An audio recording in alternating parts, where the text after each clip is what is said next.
হাসরের মাঠের দৃশ্যটা আল্লাহ তুলে ধরছে যে হাসরের মাঠ কায়েম হবে, মানুষগুলো সব দাঁড়ানো থাকবে আদম থেকে ইসরাফিলের ফু পর্যন্ত। এই দাঁড়ানো অবস্থায় আল্লাহ তাআলা বলতেছেন ওয়াজা রাব্বুক, আল্লাহ তাআলা মহান আল্লাহ পাক তিনি তার শান অনুপাতে হাসরের ময়দানে উপস্থিত হবেন।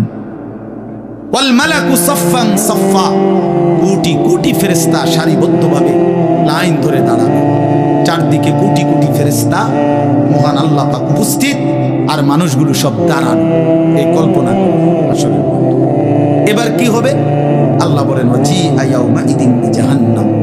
এই অবস্থায় ফেরেশতারা জাহান্নামকে ৭০,০০০ আগুনের শেকল দিয়ে টেনে হাসরের ময়দানে উপস্থিত।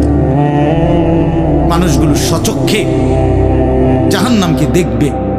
জাহান্নাম একটা বিকট তারা আগুনের গর্জন, তীব্র আগুনের যখন একটা গর্জন উঠবে, আল্লাহর কসম নবী বলছে পুরা হাসরবাসী তখন চিৎকার দিয়া বলবে ইয়া রব্বি নাফসি নাফসি, আয় মাওলা আমাকে বাঁচাও আমাকে বাঁচাও।